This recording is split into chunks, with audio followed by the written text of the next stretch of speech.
Hello students, आज इस video में चैप्टर 14 प्रायोगिक ज्यामिति प्रश्नावली 14.4 से क्वेश्चन नंबर 1 और 2 सोल्व करेंगे। क्वेश्चन नंबर 1 देखिए, एक रेखाखंड AB खींचिए, इस पर कोई बिंदु M अंकित कीजिए। कहा गया है कि एक रेखाखंड AB खींचिए और इस रेखाखंड पर एक बिंदु M अंकित कीजिए। M से होकर एक रेखाखंड AB पर एक लंब रूलर और प्रकार द्वारा खींचे। कहा गया है कि बिंदु M से होकर रेखाखंड AB पर एक लंब खींचिए रूलर और प्रकार का यूज़ करते हुए। तो देखिए, सबसे पहले हम एक रेखाखंड AB खींच लेंगे। देखिए, रेखाखंड AB की लंबाई उन्होंने हमें नहीं दी, तो आप जितना मर्जी लंबा एक रेखाखंड AB खींच सकते हैं। तो देखिए, मैंने इतनी लंबाई का रेखाखंड AB खींच लिया। आप जितनी मर्जी लंबाई का खींच सकते हैं, ठीक है। इसे नाम दे दीजिए A और इस बिंदु को नाम दे दीजिए B। तो देखिए, रेखाखंड AB हमने खींच लिया। अब कहा गया है कि इस रेखाखंड AB पर एक बिंदु M अंकित कीजिए, यानी इस रेखाखंड AB पर एक बिंदु M लेना है। तो मैं यहाँ पर बिंदु M ले लेती हूँ, आप कहीं पर भी ले सकते हैं। अब इस बिंदु M से होकर इस रेखाखंड AB पर एक लंब खींचना है। तो देखिए, उसके लिए आप जितनी मर्जी प्रकार खोल लीजिए। मैंने इतनी प्रकार खोली है, ठीक है। अब प्रकार की इस नोक को बिंदु M पे रख लीजिए, ठीक है। अब प्रकार की नोक को बिंदु M पे रखते हुए इस रेखाखंड AB पर एक चाप लगा दीजिए इस तरह से।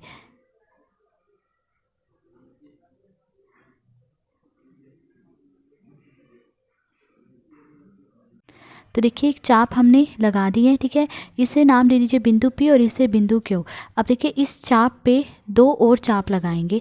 तो देखिए कैसे लगाएंगे, जितनी प्रकार खोलकर हमने ये वाली चाप लगाई थी ना, उतनी ही प्रकार खोलकर, यानी प्रकार को कम या ज़्यादा किए बिना, अब प्रकार की नोक को इस बिंदु P पे रखते हुए इस तरह से एक चाप लगाई। फिर यहाँ अब प्रकार को कम या ज़्यादा किए बिना अब यहाँ पर प्रकार की नोक को रखते हुए दूसरी चाप यहाँ लगा दीजिए, ठीक है। अब यहीं से एक चाप ऊपर की तरफ लगा दीजिए, लगा दी, ठीक है। अब इस चाप को काटते हुए दूसरी चाप जो है यहाँ इस बिंदु पे प्रकार की नोक को रखते हुए दूसरी चाप लगा दीजिए। अब देखिए, ये दोनों चापें जो हैं इस बिंदु पे काट रही हैं एक दूसरे को। तो इस बिंदु को नाम दे दीजिए, मैं इसे नाम दे देती हूँ C। आप कुछ भी नाम दे सकते हैं, मैंने इस बिंदु को नाम दे दिया है C। अब बिंदु C को बिंदु M से मिला लीजिए। तो देखिए, बिंदु C को हमने बिंदु M से मिला दिया। तो जो ये CM है वो इस रेखाखंड AB पर लंब है। तो यहाँ पर लिख लीजिए, इसीलिए CM लंब है, ये लंब का निशान होता है, लंब है AB पर। तो देखिए, बिंदु M से होकर हमने इस रेखाखंड AB पर एक लंब खींच दिया है। अब क्वेश्चन नंबर 2 देखिए। क्वेश्चन नंबर 2 है, एक रेखाखंड PQ खींचिए, कोई बिंदु R लीजिए जो रेखाखंड PQ पर ना हो। तो एक रेखाखंड PQ खींचना है और एक बिंदु R लेना है जो कि इस रेखाखंड PQ पर ना हो। R से होकर रेखाखंड PQ पर एक लंब खींचिए रूलर और सेट स्क्वायर द्वारा। फिर कहा गया है कि बिंदु R से होकर रेखाखंड PQ पर एक लंब खींचना है और रूलर और सेट स्क्वायर का यूज़ करना है। तो देखिए, सबसे पहले तो हम एक रेखाखंड PQ खींच लेंगे। अब रेखाखंड PQ की लंबाई उन्होंने हमें नहीं दी, तो आप जितना मर्जी लंबा रेखाखंड PQ खींच लीजिए। तो मैं रेखाखंड PQ इतना लंबा खींच लेती हूँ, ठीक है। इस बिंदु को नाम दे दीजिए P और इस बिंदु को नाम दे दीजिए Q। तो देखिए, एक रेखाखंड PQ हमने खींच लिया। अब एक बिंदु R लेना है जो कि इस रेखाखंड PQ पर ना हो। तो हम यहाँ पर एक बिंदु R ले लेते हैं। देखिए, बिंदु R इस रेखाखंड PQ पर नहीं है। अब इस बिंदु R से होकर जो है इस रेखाखंड PQ पर एक लंब खींचना है रूलर और सेट स्क्वायर का यूज़ करते हुए। तो देखिए, ये एक सेट स्क्वायर है। इस सेट स्क्वायर में देखिए ये 90 डिग्री के कोण वाली भुजा है, क्योंकि इस भुजा पर देखिए ये 90 डिग्री का कोण बन रहा है। तो अब इस 90 डिग्री के कोण वाली भुजा को हम इस रेखाखंड PQ के ऊपर रखेंगे।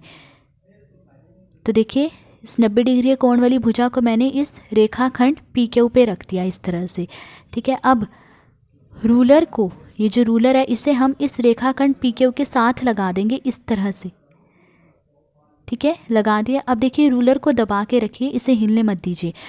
और ये जो सेट स्क्वायर है इसे इस बिंदु R के पास ले जाइए। तो देखिए, इस तरह से हम इस सेट स्क्वायर को बिंदु R के पास ले गए, ठीक है। अब इस बिंदु R से सीधी रेखा जो है रेखाखंड PQ पर खींच दीजिए। तो देखिए, इस बिंदु R से मैं एक सीधी रेखा इस रेखाखंड PQ पर खींच रही हूँ। तो देखिए, खींच दी हमने सीधी रेखा और इस बिंदु को नाम दे दीजिए S। कुछ भी नाम दे सकते हैं आप, मैंने नाम दे दिया एस। तो देखिए जो आर एस है वो इस रेखाखंड पी के ऊपर लंब है, तो यहाँ लिख लीजिए, अतः आर एस लंब है पी के ऊपर। तो ये जो आर एस है ये लंब है। तो देखिए बिंदु आर से होकर हमने इस रेखाखंड पी के ऊपर एक लंब खींच दिया आर एस। तो आज इस वीडियो में हमने क्वेश्चन नंबर 1 और 2 सोल्व करा। अगर आपको वीडियो पसंद आई हो तो please like, share and subscribe. Thank you.